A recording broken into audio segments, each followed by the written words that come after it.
અંકિત અને સૌરભ વચ્ચેની હરીફાઈથી લેખિકાનું ધ્યાન હટી જાય છે. પછી આગળ લખે છે કે પછી આખી વાત પરથી અમારું ધ્યાન હટી ગયું.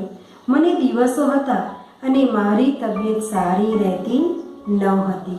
લેખિકા કહે છે કે એ વખતે હું ગર્ભવતી હતી એટલે મારી તબિયત સારી નહોતી રહેતી. હું તો શરૂઆતમાં ખૂબ ઉદાસ રહેતી, પણ અંકિત તો ખુશ. મારી ખૂબ કાળજી રાખી. સાંજે સ્કૂલેથી આવી પોતાની મેળે જ દૂધ પી લઈ જલ્દી હોમવર્ક કરી લે, પછી સાંજની રસોઈમાં મને મદદ કરે. વિનુ કાકા એ દ્રશ્ય જોઈ ગયેલા. એથી તો એમની નારાજી ખૂબ વધી ગઈ અને હવે તો એક બિલ્ડિંગમાં રહેવા છતાં એ લિફ્ટમાં મળી જાય એ પૂરતો જ સંબંધ રહ્યો હતો. હા, મંજુ કાકી બપોરે ડોકિયું કરતા મારા માટે અચૂક ગરમ નાસ્તો લાવતા. સૌરભ સીડીનું એક એક પગથિયું ચડી રહ્યો હતો, તોય એમની આંખમાં વિષાદ ડોકાતો હું જોઈ શકતી હતી. લેખિકા શું કહે છે કે અત્યારે આ બાબત પરથી કે જે સૌરભ અને અંકિત વચ્ચેની હરીફાઈ પરથી તેમનું ધ્યાન હટી ગયું. બંનેના ક્લાસ અલગ થઈ ગયા અને ત્યારે લેખિકા કહે છે કે હું ગર્ભવતી હતી. આ વખતે અંકિત તેમનું ધ્યાન રાખે છે, ખુશ થઈ જાય છે. અંકિત જાતે સ્કૂલેથી ઘરે આવી અને જાતે દૂધ પી લે છે, પોતે હોમવર્ક કરે છે અને પોતાની મમ્મીને ઘરકામમાં રસોઈમાં મદદ કરે છે. અને આ બાબત જ્યારે વિનુ કાકા જોઈ જાય છે ત્યારે તેમને ગુસ્સો આવે છે, તે નારાજ થઈ જાય છે. અને બીજી બાજુ જે સૌરભ છે એ પોતાની સીડીનું એટલે પ્રગતિનું એક એક પગથિયું ઉપર ચડી રહ્યો છે.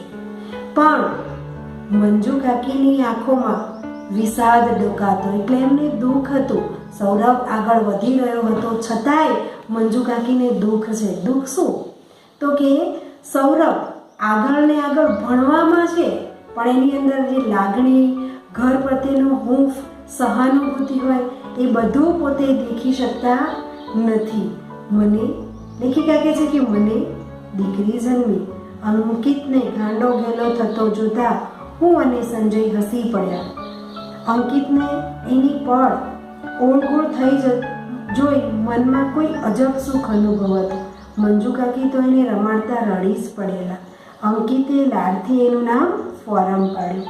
હજુ તો થોડા મહિનાની હતી અને એને કમળો થઈ ગયો. અમારા સૌના જીવ ઊંચા થઈ ગયા.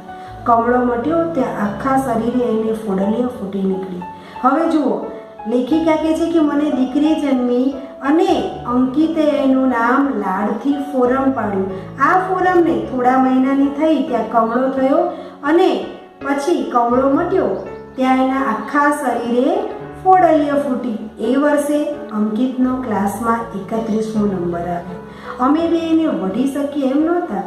ભણવાનો એને ખાસ સમય જ ક્યાં મળ્યો હતો. જુઓ, અંકિત પોતાના માતા પિતા અને નવી જન્મેલી બેન પ્રત્યે લાગણી અનુભવે છે, સહાનુભૂતિ અનુભવે છે અને ઘરમાં વધારે પડતો ધ્યાન આપે છે. એટલે એનું ભણવા પરથી ધ્યાન થોડું હટે છે, એટલે એનો નંબર 31મો આવે છે.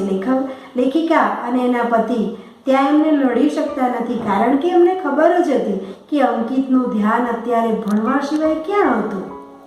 મંજુ કાકી બપોરે વિનુ કાકાથી છાની કેક લઈને આવેલા.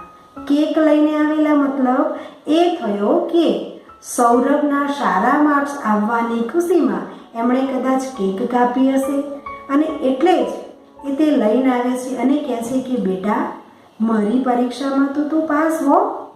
ફોરમ બીમાર પડી જતી ત્યારે એને કેજીમાં દાખલ કરી ત્યારે કે પછી સંજયને સ્કૂટરનો ગંભીર અકસ્માત થયો ત્યારે અંકિત હંમેશા મારી સાથે રહેતો. અંકિતની અંદર સહાનુભૂતિ, લાગણીને આપણે જોઈ શકીએ છીએ કે એની અંદર આ બધા ગુણો રહેલા છે. એટલે લેખિકા કહે છે કે જ્યારે ફોરમ બીમાર પડતી એને કેજીમાં દાખલ કરી અને લેખિકાના પતિને અકસ્માત થયો ત્યારે હંમેશા અંકિત તેમની સાથે જ રહેતો હતો. એસએસસીમાં સૌરભને 92% આવ્યા, અંકિતને 68%. સૌરભે સાયન્સમાં એડમિશન લીધું, અંકિતે કોમર્સમાં. મેં અને સંજય એને સરસ કિંમતી ઘડિયાળ ભેટ આપી. ત્યારે ઘણા સમયે મેં એના ચહેરા પર ફરી ઉદાસી જોઈ. લેખિકા શું કહે છે કેટલાય વખતથી અંકિત ખુશ હતો, પણ અત્યારે જ્યાં એને 10મા ધોરણનું રિઝલ્ટ આવે છે ત્યાં એને પોતાના ઓછા માર્ક્સથી ઉદાસ થયેલો જુએ છે. અને અંકિત કહે છે, સોરી પપ્પા, તમારા લોકોનું સપનું હું પૂરું ન કરી શક્યો. મેં કહ્યું, તું માત્ર ડિગ્રી મેળવે એ અમારું સપનું નહોતું બેટા, તું એક ઉમદા માણસ બને એવું અમે બંને જરૂર ઈચ્છતા હતા, અને એ સપનું સાચું પડશે એવી મને શ્રદ્ધા છે. જો અહીંયા લેખિકાના હૃદયની વાત. લેખિકા પોતાના બાળકને કોઈ ઠપકો નથી આપતી. ઓછા માર્ક્સ છે છતાંય અપનાવે છે, કારણ એને ખબર છે કે એના દીકરા પાસે ફક્ત ડિગ્રી નથી, ટકા વધારે નથી, પણ એની પાસે બીજા કેટલાય એવા પાસા છે, કેટલાય એવા સારા પાસા છે જે સૌરભ પાસે નથી અને અંકિત પાસે નથી. આ જોઈએ તો આપણે અત્યારના સમયમાં જોઈએ છીએ કે જ્યારે રિઝલ્ટ આવે છે બાળકનું, ત્યારે માતા પિતાની ઈચ્છાઓ, આકાંક્ષાઓ કેટલી બધી હોય છે. પોતાના બાળકને હૂંફ અને લાગણીથી રાખવું જોઈએ એ કરી નથી શકતા. જે એ લેખિકાએ આ પ્રમાણેનું કર્યું છે. લેખિકા પોતાના બાળકને હૂંફ આપે છે, લાગણી આપે છે અને કહે છે કે ના બેટા, તું ડિગ્રી મેળવે એ જરૂરી નહોતું, અમારું સપનું હતું કે તું એક ઉમદા માણસ બને. સૌથી પહેલાં ટકા કરતાં વધારે વ્યક્તિત્વની વાત કરી છે કે ઉમદા માણસ બને. જો સારો વ્યક્તિ હશે તો પોતાના કુટુંબ, સમાજ અને રાષ્ટ્ર માટે કામ લાગશે. એટલે લેખિકાને આશ્વાસન કેટલું સરસ આપે છે કે અમારું સપનું આજે સાચું પડશે એવી મને શ્રદ્ધા પણ છે. પછી 11 વર્ષના સમય પછીની વાત છે. અંકિત એક બેંકમાં સરસ નોકરી કરે છે. કેમ? એણે કોમર્સ લીધું હતું. એક બેંકમાં નોકરી કરે છે અને કિડની ફેલ થવાથી સંજયનું મૃત્યુ થયું છે. લેખિકાના પતિ અત્યારે કિડની ફેલ થવાથી મૃત્યુ પામ્યા છે. અંકિતે બેંકમાં એની સાથે કામ કરતી નંદા નામની યુવતી સાથે લગ્ન કર્યા છે. એમને નાનકડો મીઠડો દીકરો યશ છે. અહીંયા અંકિતે એની સાથે કામ કરતી નંદા નામની યુવતી સાથે લગ્ન કર્યા અને યશ એ એમનો દીકરો છે. ફોરમ મોટી થઈ છે, બીએસસીમાં અભ્યાસ કરે છે. સંજયના મૃત્યુ પછી અંકિતે અમને મા દીકરીને સાચવી લીધા છે. કોઈ ખોટ પડવા દીધી નથી. ઘણીવાર સાંજે અમે બધા જ બગીચામાં જઈએ છીએ. યશને મોટા હિંચકા ખાવા ખૂબ ગમે છે. જેમ આપણે આગળ જોયું કે અંકિત નાનો હતો ત્યારે એને હિંચકા ખાવા ખૂબ ગમતા હતા. અત્યારે એનો દીકરો યશ, તો કે યશને પણ હિંચકા ખાવા ખૂબ ગમે છે. અંકિતે મા દીકરી એટલે ફોરમ અને લેખિકાને સાચવી લીધા છે. અહીંયા સૌરભ, તો કે સૌરભ અમેરિકામાં ડૉક્ટર થયો અને ત્યાંની મોટી હોસ્પિટલમાં એ કામ કરે છે. ત્યાં એનું નામ ઘણું મોટું છે. વિશાળ બંગલો, કાર બધું જ એની પાસે છે. માત્ર માતા પિતા માટે એની પાસે સમય નથી. અહીંયા અંકિત અને સૌરભ બંને વચ્ચેનો તફાવત દર્શાવ્યો છે. લેખિકા જણાવે છે કે અંકિત પાસે મોટી નોકરી નથી, સામાન્ય બેંકમાં નોકરી કરે છે, છતાંય તે મા દીકરીને સાચવે છે. અને બીજી બાજુ સૌરભ મોટું નામ કમાય છે, ડૉક્ટર છે, વિદેશમાં રહે છે, વિશાળ ઘર છે, છતાંય એની પાસે માતા પિતા પાસે સમય નથી. અને માતા પિતાને આપવા માટે સમય નથી. વિનુ કાકા, મંજુ કાકી શરૂઆતમાં તો પહેલાં હોશબેર અમેરિકા જતા, પણ 3 વર્ષ પછી છેલ્લી વાર પાછા આવ્યા પછી હવે અહીં જ છે. લેખિકા જણાવે છે કે વિનુ કાકા, મંજુ કાકી શરૂઆતમાં તો અમેરિકા જતા, હોશબેર પોતાનો દીકરો ત્યાં સ્થાયી થયો એટલે, પણ 3 વર્ષ પછી પાછા આવ્યા પછી હવે તે અહીંયા જ છે. ક્યારેક હું એમને પૂછતી, હવે ક્યારે જશો? ત્યારે માથું ધૂણાવી ચૂપ રહે. એમની આંખને ખૂણે બાજેલું નાનું આંસુ આથમતા સૂરજના કિરણમાં ચમકી ઉઠે છે. કેટલું અહીંયા વાતાવરણ બતાવીને વાત કરે છે લેખિકા કે જ્યારે હું એમને પૂછતી કે તમે ફરીથી ક્યારે અમેરિકા જશો, ત્યારે તે ફક્ત માથું ધૂણાવતા અને કહેતા, કાંઈ જ ચૂપ જ રહેતા. એમની આંખને ખૂણે બાજેલું નાનું આંસુ આથમતા સૂરજના કિરણમાં ચમકી ઉઠે છે. આંસુ છે ક્યાં છે તો કે આંખના ખૂણામાં બાજેલું. એ રડતા નથી, પણ ફક્ત એમનો ખ્યાલ આવે છે, એમની આંખો ભીનાશવાળી દેખાય છે. અને છેલ્લે લખ્યું છે કે આથમતા સૂરજ. સૂરજ આથમવો એટલે દિવસની અંત આવવો. બીજું એવું કહી શકાય કે અત્યારે વિનુ કાકા અને મંજુ કાકી ઘડપણમાં છે, એમનું જીવન પણ આથમવાની શરૂઆતમાં છે. અહીંયા આ બધી બાબતો બતાવી રહ્યા છે. આગળ કહે છે કે અમે ફરવા જઈએ ત્યારે અંકિત અચૂક એમને સાથે લઈ આવે છે. વિનુ કાકા અને મંજુ કાકીની ઉંમર જાણે એકદમ વધી ગઈ લાગે છે. કાકીને ગોઠણનો દુખાવો થયો છે. ફોરમનો હાથ પકડીને ધીમે ધીમે ચાલે છે. જુઓ, અંકિતની અંદર લાગણીના ગુણો છે. એ અને ફોરમ વિનુ કાકા અને મંજુ કાકીને સાથે બગીચામાં ફરવા લઈ આવે છે. હવે બગીચો ખાલી થવા લાગે છે. હલકો અંધકાર ઉતરે છે. અંકિત કાકાનો હાથ પકડી ઉઠાડે છે. ચાલો વિનુ કાકા, ઘરે જઈશું. હવે આપણે જોઈએ છીએ કે અંકિત પોતાના બેન અને માતાને, પોતાની પત્ની અને બાળક સાથે બગીચામાં તો લાવે જ છે, સાથે સાથે વિનુ કાકા અને મંજુ કાકીને લઈને આવે છે. અને એક વખતે બગીચો, સાંજનો સમય છે, બગીચો ખાલી થવા આવે છે. હલકો અંધકાર ઉતરે છે એટલે સાંજ પડવા આવે છે. અંકિત કાકાનો હાથ પકડી અને ઉઠાડે છે. ચાલો વિનુ કાકા, ઘરે જઈએ. કાંડે બાંધેલી કિંમતી ઘડિયાળમાં જોયા વગર તેઓ કહે છે, હા બેટા, ચાલ, બહુ મોડું થઈ ગયું. અહીંયા આપણે જુઓ, એમના હાથે ઘડિયાળ છે, પણ કેવી છે? કિંમતી. એટલે એમને જે સમય કિંમતી હતો એ બધો જતો રહ્યો. વિનુ કાકાએ સૌરભને જે શિક્ષણ આપવાનું હતું એ શિક્ષણ ભૌતિક જ સગવડો માટેનું આપ્યું. એમણે પૈસા કમાવાનું આપ્યું, લાગણી સહાનુભૂતિવાળું કાંઈ જ આપ્યું નથી. એટલે અત્યારે કાંડે બાંધેલી કિંમતી ઘડિયાળને પણ નથી જોતા અને કહે છે એક ગહન રીતે કે હા બેટા, ચાલ, બહુ મોડું થઈ ગયું. એમને અહેસાસ થાય છે કે મેં ખરેખર ઘણું મોડું કર્યું. આ નવલિકાનો અંત છે. વિદ્યાર્થી મિત્રો, આપણે જોઈએ કે આ નવલિકાની અંદર અંકિત અને સૌરભ બંનેને શિક્ષણ મળ્યું છે. બંનેના માતા પિતાએ તેમનું ઘડતર કર્યું છે. પણ કઈ રીતનું ઘડતર હોવું જોઈએ? આપણે સારા માર્ક્સ લાવીએ એ દરેક માતા પિતાને ગમે છે.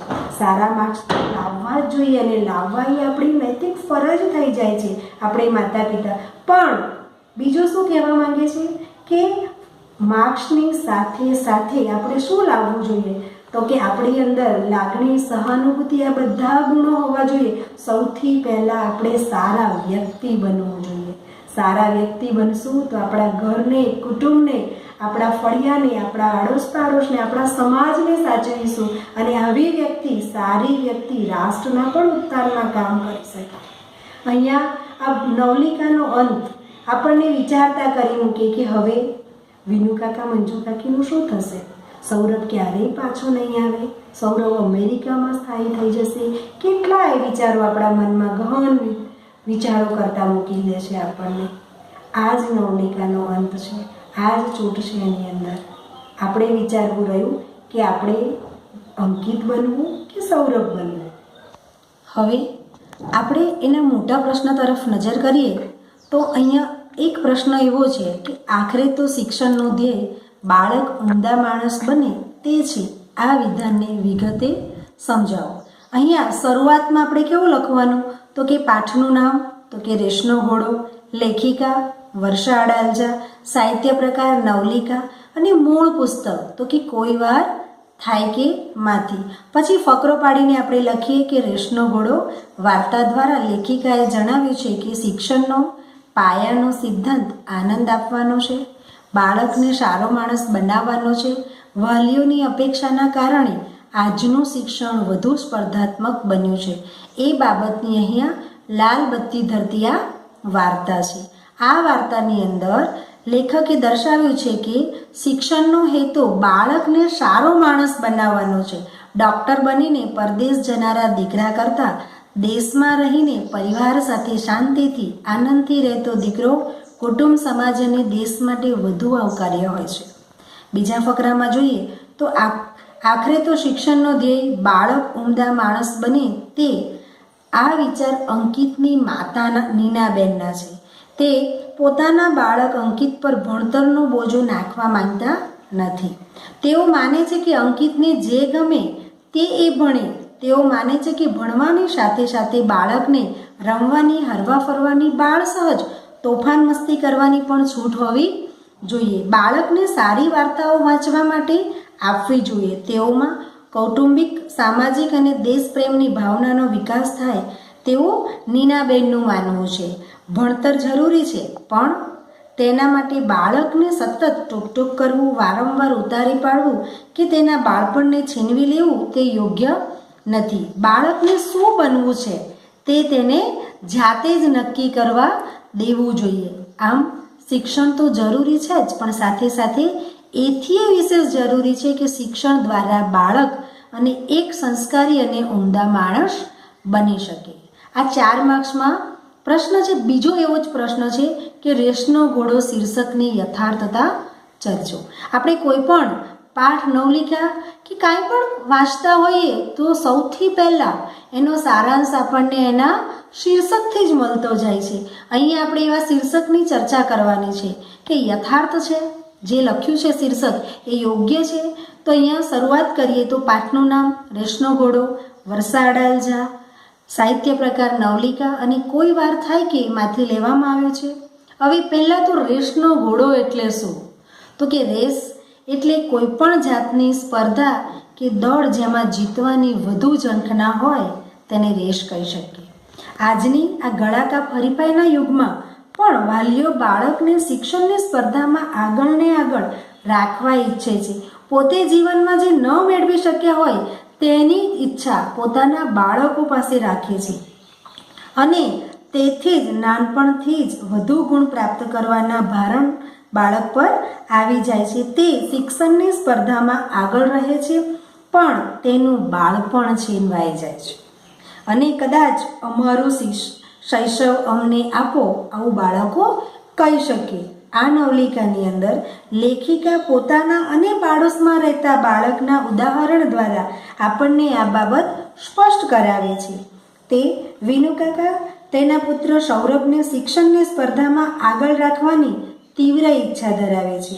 તેમની અપેક્ષા મુજબ સૌરભ ભણવામાં અને પાછળ જતા વ્યવસાયમાં રેસનો ઘોડો સાબિત થાય છે. તે સારા ગુણ મેળવીને ડૉક્ટર બને છે, અમેરિકામાં સ્થાયી થાય છે. તેની પાસે પદ, પ્રતિષ્ઠા બધું જ છે, પરંતુ પોતાની કારકિર્દીના પાયારૂપ એવા પોતાના મા બાપ માટે તેને સમય નથી. જ્યારે તેની પાડોશમાં રહેતો અંકિત ભણવામાં મધ્યમ છે. ભારતમાં જ તે ભારતની અંદર પોતાના દેશમાં જ બેંકમાં નોકરી કરે છે. પિતાના મૃત્યુ બાદ તે માતા અને બહેનને સંભાળી લે છે. એટલે જ કદાચ કહી શકાય કે ભૂલો ભલે બીજું બધું, મા બાપને ભૂલશો નહીં. આમ સૌરભ શિક્ષણની રેસમાં આગળ રહે, સંબંધોની રેસમાં પાછળ રહે છે, જ્યારે અંકિત સંબંધોમાં અને લાગણીની રેસમાં આગળ જાય છે. માટે જ રેસનો ઘોડો શીર્ષક એકદમ ઉચિત અને યથાર્થ છે. નમસ્કાર.